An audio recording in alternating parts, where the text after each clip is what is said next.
What up, everybody, and welcome back to Chat and Chill. Hope you guys are having a great week. And let me know in the comment section below what you guys have gotten up to. To my right, or to your camera's left, if you're going to get stressed about it, you will see a very, very, very special guest. Not only did we just go to college together, and not only does he put on a load and a load of events, from music events to comedy events, any event you name it, he's the guy for you. If you want to perform, you holler out my boy. So let's give it up for Kobby Parker. Yeah, man. Is that actually your name? Yeah, it is, you know. Everyone calls me Kobby, innit? So Kobby, is that what you want to be called? Yeah, I'm Ghanaian, innit? So, you know what I'm saying? Kobby, Tuesday born. Yeah. It is what it is, yeah. Why don't you tell us about your events company? Alright, cool. So, essentially, it's called One. Yeah. So, it started off as One Entertainment. Actually, I'll give you a little brief history. So, first year uni, I was with a Canadian friend. His name was Manu. Yeah. And we used to put together house parties in the middle of London, and we used to call ourselves Cream Collect. Like, we thought it was so cool. Oh, yeah, that used to be your Instagram. Yeah. That used to be my Instagram. I remember Cream Collect. So it was Cream Collect. And then obviously after uni, we went different ways to go back to Canada, wherever. I think he's doing some DJ stuff right now. Yeah. But we started off that way. We started doing most of the events at our university, so we did most of like the main clubs in London as well. All the time I also had studying, had my part-time job, everything. It was just a little side thing, just to have something to do on the side. 100%. And then we moved on away from that as well. And then I paired up with one of my friends called JR. Shout out JR, wherever you are. And yeah, he had the initial idea of doing comedy shows, so that was underneath the brand called Detox Nights. So we worked on that, did some of the best shows around. We had some of the best UK comedians before some of them became household names. The only one that I'm sad we never got to have on the show is obviously Michael Dapper, who's like doing great things right now. But pretty much most of the big guys in the UK, we've had them on the show as well. Now I'm just doing something a bit different right now called One. And One basically encompasses the whole concept of bringing people together. Because I feel like even though we're different races and different cultures and different religions, we're all one. If that makes sense. Like if you cut me up, like still the same red blood and everything. So people have the same things. We all have equal things that we appreciate in life, including love and the way we feel pain and different stuff. So just bringing that together to put forward events and shows and talent to showcase that regardless of all the differences, we're still one at the end of the day. So would you say you're like a talent company then? I would like to think... In terms of like portraying different talents? I would say that we're a platform, yes. Okay. We're a platform. Platform for anything that's quality. So obviously we're starting off with entertainment, but knowing myself, I don't feel like that's just the only sort of area that I'd like to stay on. There's different things in life that we need to look at. Eventually I want to start looking at ways to do charitable stuff, help people, enable young kids, people who came up through the ranks, like some of the things that I've been through, just do different stuff. You can't just, always party. It's good to have a good time and everything, but I think it's very important that we come out of our comfort zone to do things to help people, because at the end of the day, you're not living if you're not doing anything for someone as well. So that's just my view on that. I respect that. And in terms of like this business and what you're doing right now, is this like the only thing you're doing, or are you doing other things behind the scenes, maybe like clothing brand, or what else do you do outside of events? Currently, indeed, it's funny you said that. It's like we've had this conversation before the camera came on. But funny enough, I'm working with my cousin. Shout out man like T, Tommy Bravo, man like Gazy. Do you know what I'm saying? We're currently working on a brand right now. It's called Anchors, and Anchors is based on the concept of where we come from in Ghana. Oh, dope. So we lived in a place called Takoradi whilst we were growing up, and there was annual tradition whereby at the end of, I believe it's Easter, and also during the Christmas period, like people dress up in like fancy costumes and stuff, and they have really cool dances, and we're essentially taking that concept of having colorful clothing, but at the same time having different layers of it to actually, I don't want to go into the details, but we're going to start producing things made especially for men, but it's not a typical clothing. But I don't want to go into it because we haven't launched yet. So I don't want any creative person with more funds jumping on it just yet. So for now, we'll just keep you at that. But however, in the near future, that's going to launch hopefully very soon. We're looking to launch within the first quarter of 2018.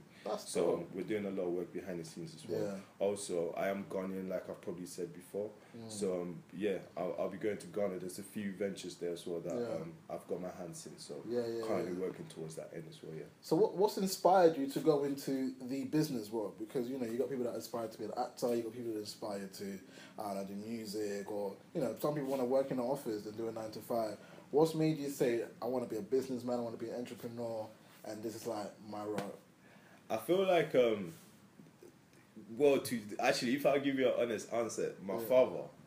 My father's always been like, he's always been an enabler to me. He's always been like, don't be scared to take risks.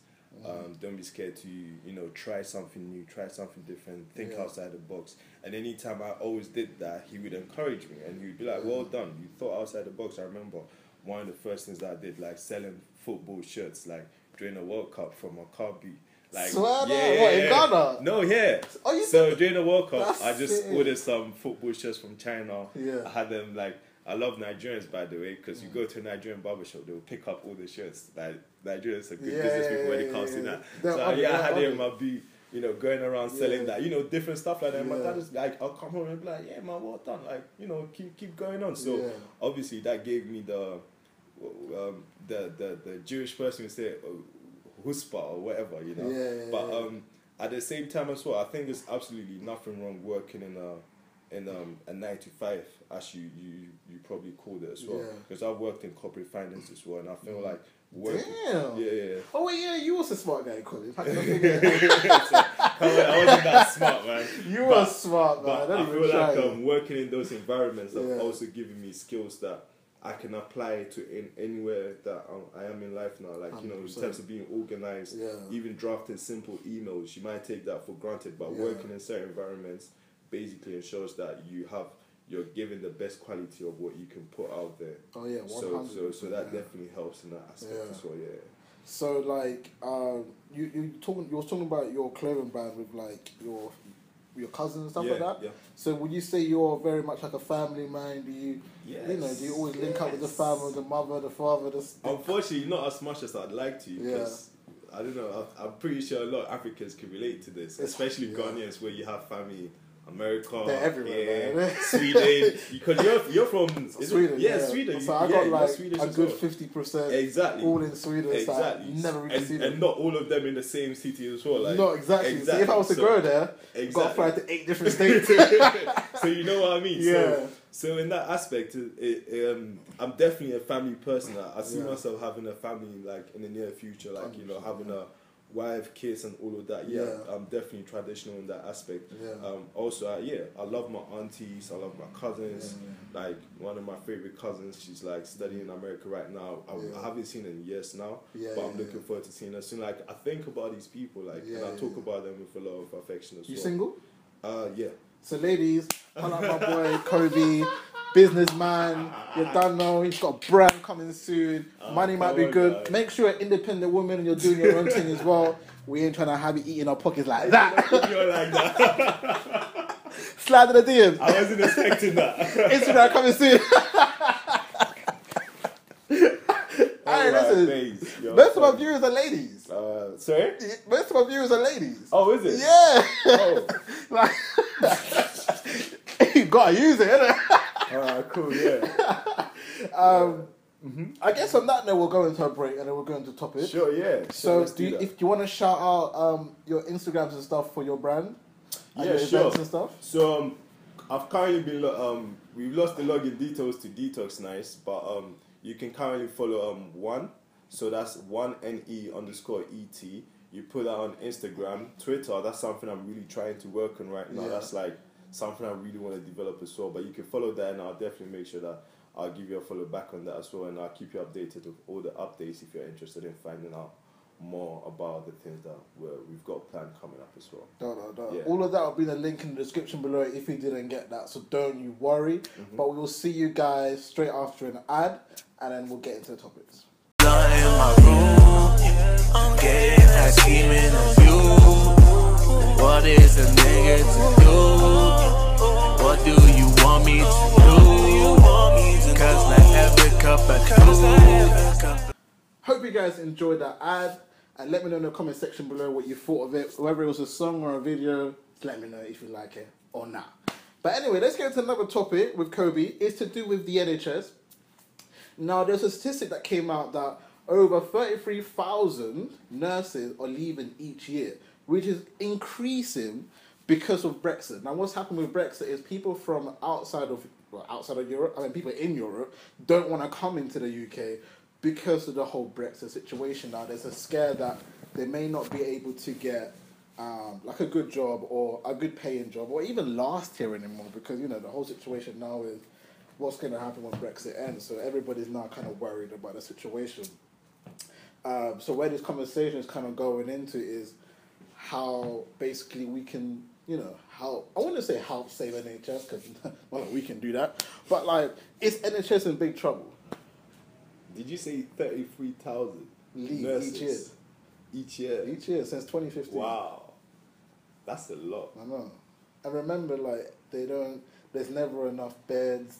I did a story the other day. They're running out of beds. There was over 10,000 patients that had nowhere to sleep. Like, they couldn't be seen because there's no beds for them to be seen on. Like, to lay That's on. extreme, you know. Yeah, so imagine that's some serious numbers you're saying. Yeah, and it's increasing every year. It's getting worse and worse. Obviously, at this rate, then the NHS has a expiry date. Huh? At this rate, yeah, the NHS definitely has an expiry date. Oh yeah, because how yeah. do you know what I mean? Who's gonna look after people? Like, that's what I'm saying. But I remember when the Brexit situation, when they were talking about something about giving the 350 million that went into Europe to the NHS, but that hasn't happened. but you see the finish here. My whole issue with the whole Brexit thing is that a lot of people feel like there's going to be quick fixes. There's nothing like a quick fix. Oh, 100%. It's never been a quick fix, because if you're gonna put 300, it's like, let's say you're a company, right? Yeah. Or let's say even yourself, like let's say you've got £1 million cash on you. Yeah. Okay, but you're in the desert. What can you do with that, man? Nothing. Exactly. So if you're bringing that £350 million, taking that away from the EU and you're bringing that into the UK, first and foremost, how many people are ready to start? How many people even want to be nurses?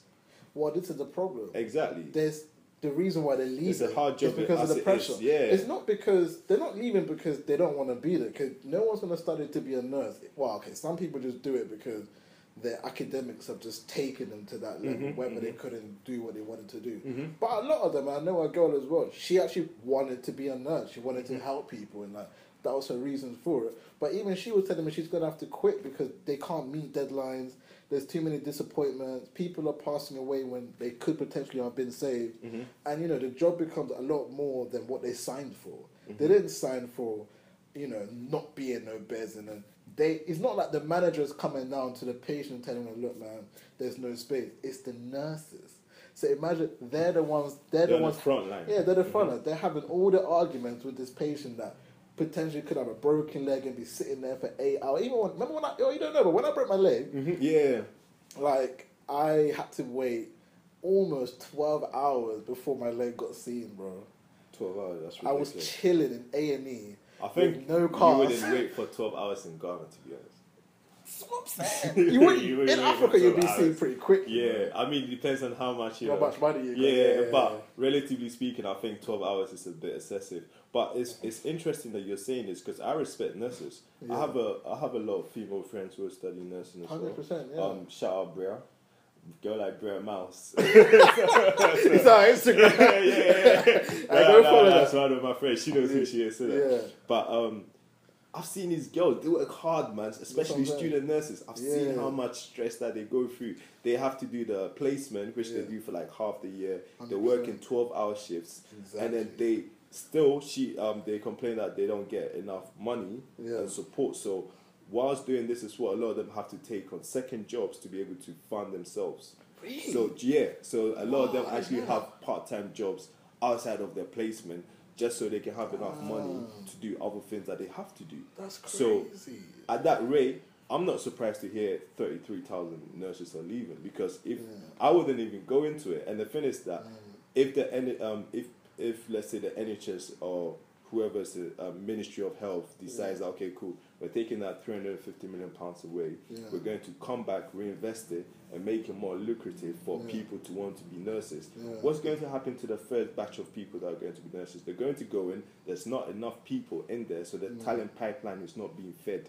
So that means that when you go in, there's so much pressure as it is already, that what's going to happen is that naturally people are going to fall off anyway. Yeah. So, in a way, I feel like Brexit is definitely good. I feel like in about 20, 30 years from now, we're going to look back and we're going to say, you know, students will be asked questions in classroom like, describe or tell or give us reasons why the NHS failed. And Brexit is going to be like eight stars. So you think we're going to go private? I think the NHS is definitely going to get privatized. That's the only way forward. I mean, because privatization essentially means that when money is involved and the private sector is involved, things will go better. But then we're just going to be like America and have a lot of people dying. That's the shame. That's the shame. That's why people should have gone to the polls and voted against Brexit. So because there's a lot of ways to go private in the UK. People don't use it, obviously, because if you can get it for free, you'd rather get it for free. Indeed, So shouldn't we come up with a system where you can only go there for a certain amount of years and have it for free? How do you mean? So let's say in 365 days, you can use the hospital 10 times for free. Okay, so like putting a ration on it. Yeah. So for something really small, you can go private and spend maybe 20 quid for a quick checkup. Because I think what's happening is listen, I don't want to say that makes a lot of sense. I don't want to talk race, but a lot of prime British people are cold. They're going to their GP for a checkup. True. Oh, I want to know what my nose has been running for 4 or 5 days. What's the situation? Have you taken medicine? No, I haven't. Do you know what I'm saying? Like stupid things like that. Yeah. If you really, really want to check up, pay 15 quid. Because that's a pointless checkup. Oh, I have a cut on my thumb. Let me go get a checkup. Or you go A&E because you have a bump, not realizing it's not that serious. So I'm thinking if we can come up with a system. But I think that's happening already, isn't it? Not really. Because I'm not sure if I read it properly, but I saw it somewhere that currently what they're doing is that they're putting the NHS online, so you can actually see a GP online. So what that does is that it takes away some of the pressure that general practitioners. No one's gonna do that. Apparently, a lot of people are signing up to it, you know. And also, I know that some GPs actually charge people to see them. I'm not sure. Is that? I don't know. My GP is free. I'm not sure about that. The only time I think you get charged is if you're not entitled to free prescriptions. Okay, so just to buy your medication and to get free prescription is easy. I shouldn't be entitled to it, but I can get it for free. Easy. Really? Yeah. You might have to tell me how you do it. Hey, listen, that sounds like I want to do. No, you know what it is? It's because because I do this full time. I can just go in there and say I'm unemployed. Okay, so if you're unemployed, are you sure this should be? No. But this is the problem with the system. Okay. This is what I think people are doing. I can literally walk into job seekers right now. Yeah. Apply for a job seekers allowance. Go into the NHS, get free prescription for life, and never work. And I'll just get paid $250 a month to do nothing, and I can just be making my money this way. And all I have to do is open up a separate account, give the job seekers a different account, and they'll never find out making money. I can just be like, Dad, open up an account. I gave them my N9. All right, okay, cool. I'm going to put all my money into that account that my dad's running for me. They'll never find out making money. I know people that do that. So a lot of people are basically gaming the system. That's what I'm saying. Like, if we can come up with a system where having it for free is at a limit. That way, if it's not that serious, one, they'll just go into Boots, ask them, I have a cold, can I just buy this prescription? You're not going to go queue up in a GP or run to the A&E. If your arm is just a little bit sprained, Boots has the bandage. You don't need to go to A&E to get a bandage. Bandage are like £1, bro. True. It's not hard. No, actually, I do get what you're saying, and I feel like the NHS definitely needs to be protected, and I feel like a lot of the time we live in a world where we're passive when it comes to 100%. taking some of the most important actions that are going to affect us in the long run. 100%. So with the NHS, I think it's definitely going to go towards privatization. How soon, I don't know, and the full effects I'm not entirely sure about, but I think that we definitely need to start considering. Well, you think we need to start considering private? We need to start considering what we can do to limit the damage that will do to us, because if we leave it to people who are going to sit behind closed doors and make decisions, then don't be complaining when you're suffering in the near future, if that makes sense. So something that you're saying right now, if enough people are putting forward that argument, and we can say, okay, cool, but because we're doing this and we're going to take away some of the strain that the NHS is currently experiencing, that can actually mean that privatization can either be delayed or actually totally cancelled. Yeah, 100%. Because that means there's not enough strain or pressure on the system. But if people are not putting that into action, then forget about any change happening, because what's that saying? It says a barking dog is more powerful than a silent lion. Do you know what I mean? So it's a thing where anyone who's listening as well, if you can sit in the comfort of your home and watch YouTube all day, whatever, but just take a minute. Like, you know, some of these things are going to affect us in the long run, because I don't know about you, but you know, I've got family here, and 100%. Not everyone can afford. That's another thing I was going to say, that even if we do have that system, some people need the hospital appointment. They need it almost every 3 4, especially if you're older. Exactly. Are they going to be spending £300 odd every appointment? Like, some people go over like 80 times in a year. And to be fair with you, if everyone had to be billed for every time they've been to use the NHS service, you'd be surprised how much money certain people would have been paying out of their pocket. In this country, it's extremely expensive. So there's a girl that works for us. Well, she's on Chat and Chill, called Emma. Okay. She was saying she spent over $4,000 on appointments, bro, in LA. Why not? She was living in Texas.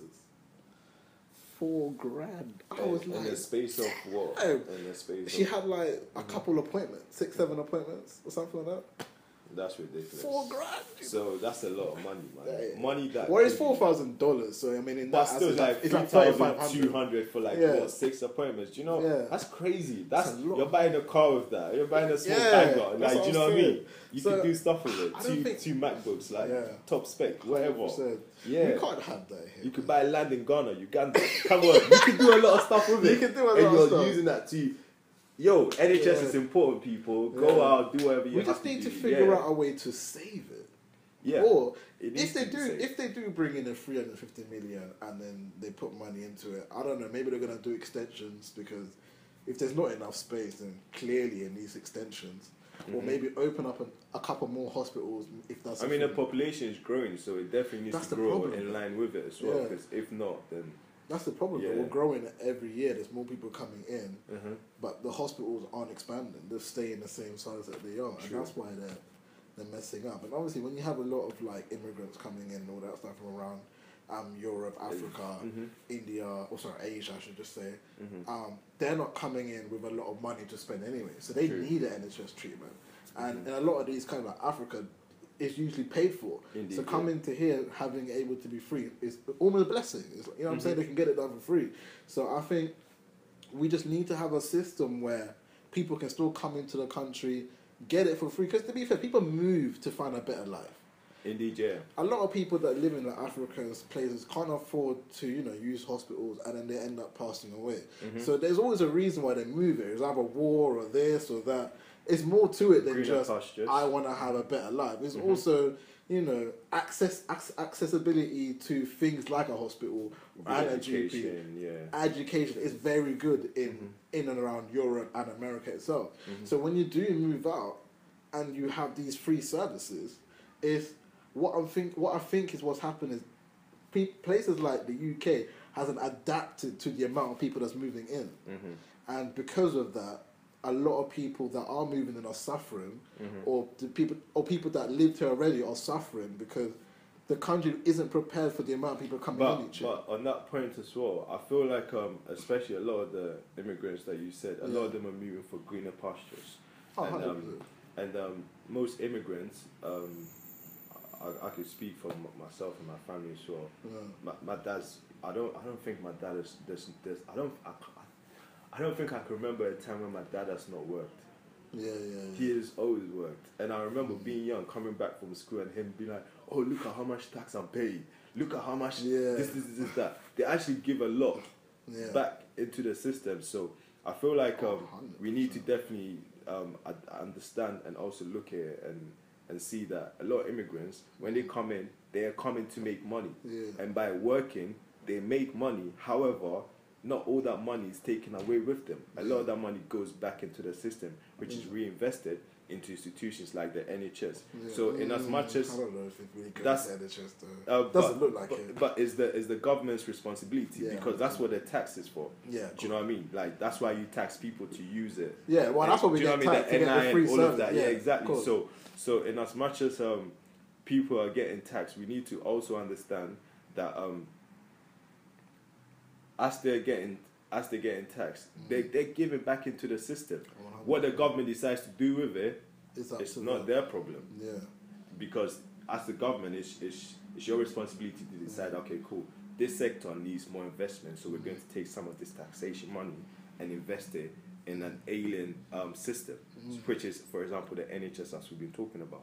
100%. So given that point, we need to also understand that even though immigrants are coming in, I don't feel like immigrants are really making such a big strain on the NHS, because most immigrants do not come to just sit at home. A lot of them come to make more money. They come here to make their money. Sometimes they take it home, or sometimes they don't, but they definitely come to a lot of them take it home, which is important, but before they get it, you know that line after they have gross and then they have that next line and then there's net. Yeah. In between that, a lot of it's taken by the government, so that's something that we need to obviously bear in mind as well. But I definitely feel like because there's a lot of unemployed people who are born and bred in England who don't pay tax, but they use the NHS regardless. Well, yeah. So, but the thing is, you can make money in so many different ways than having a job, and I think.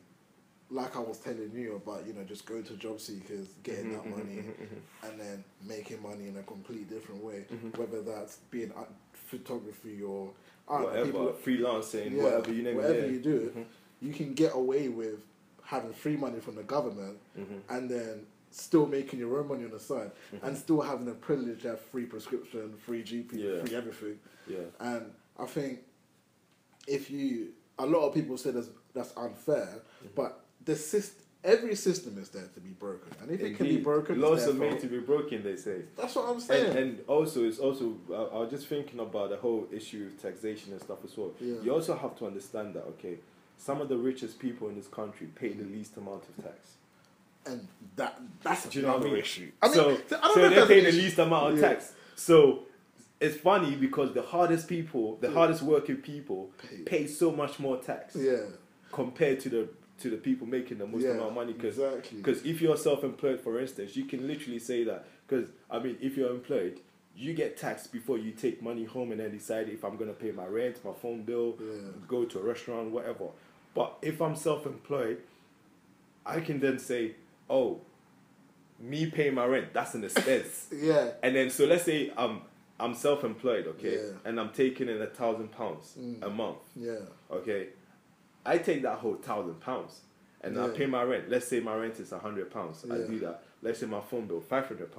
Obviously that doesn't. And you can put it all under business. Under business. What you got to do is use a business card. And then I'll get. Do you know what I mean? And then I get taxed on, let's say, £100, which is what I'm left after all my expenses. So I get taxed. Let's say, what's the current rate on tax? Let's say 20%. So I'm getting taxed on £100, which is basically £20. But the hard-working person, and I'm not saying people who are self-employed are not hard-working, but you have to think about it on a different level. Some of the richest people, like your big businessmen, I'm talking multi-million-dollar individuals. Oh, cool. That's how they get in tax. But you have to think about it. That same person's, let's say, maid or whoever's working for that person, they might earn that same £1,000, for instance. How did they get taxed? Taxed on £1,000, 20%, £200. And then they have to decide, oh, I have to pay for my rent, I have to pay for my phone bill. So if you think about it already, the system is flawed in so many different ways already. So in terms of revenue, I feel like this country makes enough money as it is, because there's VAT on almost everything. You buy a car, you're paying VAT. Who's that going to? The government. Even the bloody orange juice is VAT. Everything. You see it on your bloody receipt. Everything. Do you know what I mean? So everything that you buy, you go out. It doesn't matter. It could be a chocolate bar. You're paying VAT on it. Is there VAT on food items, by the way? I'm not too sure about that. Okay, have you not gone to KFC and seen VAT charge? Yes. You're right. The bill will be $1.99, and then when you go to pay for it, VAT charge 50p. Exactly. Do you know what I mean? It's like, you're like, I'm trying to have some chicken, man. Trying to have some fried chicken. But the whole aspect of it is that the system is so much flawed. However, there's so much money going into the system. Yeah. But the question is, what's the government's priority? Are they? I mean, the UK just launched like a nuclear warship or something recently. Yeah, I heard about that. Yeah. Do you know what I mean? Fair enough. We live in a very volatile environment right now, but those stuff they're not cheap. Yeah, they're in the billions. That's how much they're worth, and then to run them as well, it costs further money. And so to get them to run there, do you know what I mean? They pay good. Exactly. Good. And you know, there's government projects here and there, 100%. Contracts being given at ridiculous rates. 100%. So you have to think that. Yes, there's enough money to make sure that the NHS is not privatized. But the question is it a priority for this current government? 100%. And that's what we need to start. That's a good point. That's where we need to start applying pressure. Yeah. That we as a people, you're empowered to represent us. So are you spending the money, that our hard-earned money that we work very hard for? We pay VAT when I go to KFC to get my chicken. Are you spending that on a warship that's gonna kill people on the other end of the earth that I have no business with? For them to, do you know what I mean?